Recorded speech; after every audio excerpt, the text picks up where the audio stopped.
이어서 목포에서 전해드리겠습니다. 추석 연휴가 지나자마자 국내에서는 처음으로 경기도 파주에서 아프리카 돼지 열병이 발생했습니다. 치사율 100%로 알려진 돼지 열병이 발병하자 전국적으로 비상이 걸렸는데요.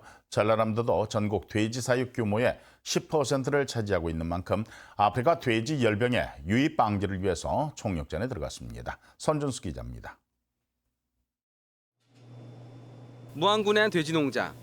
평소 같으면 출하를 위해 차량이 오가는 등 바쁘게 움직여야 하지만 적막감만 감돌고 있습니다. 경기도 파주에서 아프리카 돼지열병이 발생하자 48시간 동안 가축 이동 중지 명령이 내려졌기 때문입니다. 지난 무더위를 어렵게 버틴 축산 농민들은 혹시나 아프리카 돼지열병이 확산되지는 않을까 노심초사하고 있습니다. 청천날벼락 같은 그런 농가로서 느껴집니다. 같이 머리를 맞대고 방역을 하는데 최선을 기해주시기를 부탁을 드리겠습니다. 전라남도도 긴급 방역에 나섰습니다. 가축질병 위기경보 가운데 가장 높은 심각 단계를 발령하고 24시간 상황실 운영에 들어갔으며 거점 소독시설도 기존 9곳에서 도내 22개의 모든 시군으로 확대했습니다. 또 영광에서 구례까지 도 경계 지역마다 이동통제 초소를 운영해 타 지역 돼지가 들어오는 것을 막고 있습니다.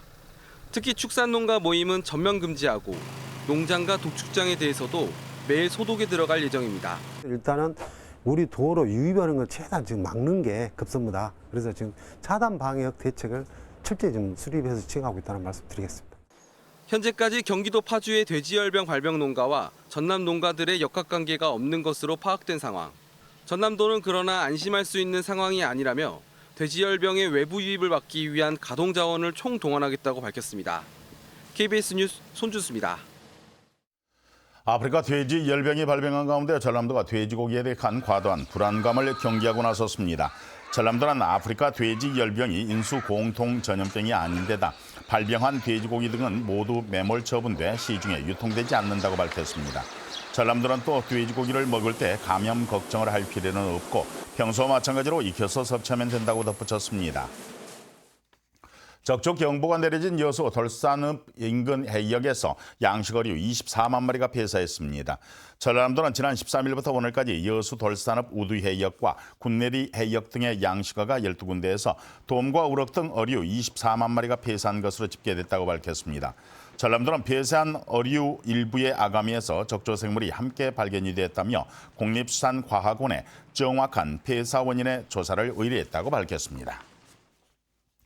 제13호 태풍 링링으로 인해서 전남 지역에서는 19개 시군에서 101억 원의 물적 피해가 발생한 것으로 집계됐습니다.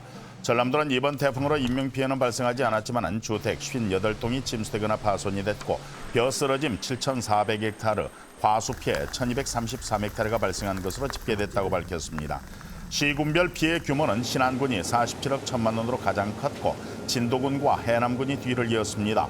재산 피해가 집중된 신안군 흑산면은 피해 금액이 확정이 되면 오는 24일쯤 특별 재난지역으로 선포될 예정입니다.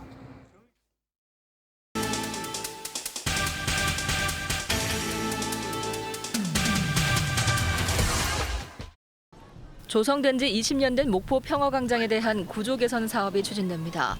목포시는 평화광장 일대가 보행자와 차량의 혼용으로 교통안전이 취약하고 해변과 광장이 경관 가치에 비해 비효율적이라고 판단해 오는 2021년까지 50억 원을 투입해 구조 개선 사업을 추진하기로 했습니다. 올해부터 가을로 변경된 제47회 강진 청자축제가 다음 달 3일부터 일주일 동안 청자촌 일대에서 열립니다. 이번 축제는 관광객과 함께하는 청자배 사진 촬영 대회와 화목가마 즉석구이, 고려청자 가상현실 체험 등 청자와 관련된 다양한 프로그램이 진행될 예정입니다. 완도군이 가을 그리고 치유라는 주제로 오는 20일부터 11월까지 진행하는 해양치유 체험 프로그램에 참가자를 모집합니다. 주요 프로그램으로는 해양기후 치유 아웃도어 프로그램으로 노르딕 워킹과 해변 요가 등이 있으며 해수를 활용한 아토피 치료 등도 선보일 예정입니다. 전남도가 예체능과 미래 리더 분야에서 지역 인재를 키우는 전남스타 200인 육성 사업을 추진합니다. 지역 영재들에게 각자의 재능 있는 분야에서 성장할 수 있도록 지원하는 이번 사업은 오는 2021년까지 모두 200명이 선발되고 개인별 맞춤형 재능 개발비가 지원됩니다. 지금까지 단신 브리핑이었습니다. 해남군이 적자 누적으로 운항이 중단된 울돌목의 거북배를 무상으로 인수했습니다.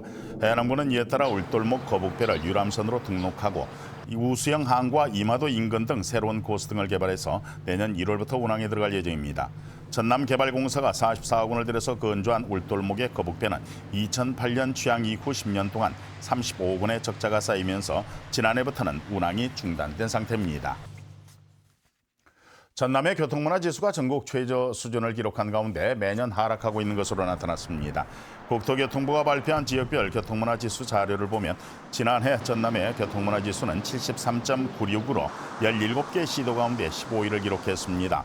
또 2016년 82.77을 기록한 이후에 2년 만에 10포인트 가까이 떨어졌습니다. 지난해 전남의 교통사고 사망자 수는 전국에서 가장 많은 246명으로 나타났습니다. 전라남도가 오는 2022년까지 총 사업비 900억 원을 들여서 전남 전역에 이모빌리티 5천여 대와 충전기 7,200여 기를 보급합니다. 전남도는 이에 따라서 영광에서 다품종 소량 생산 체계로 양산이 될 이모빌리티를 공공기관이 우선 구매하도록 하고 반경 40km 간격으로 공용 충전기도 설치할 예정입니다. 또 민간 부문에서도 이모빌리티와 이동형 충전기 구매 보조금을 확대하고 긴급 충전 서비스 등 충전 인프라를 확대할 계획입니다. 목포였습니다.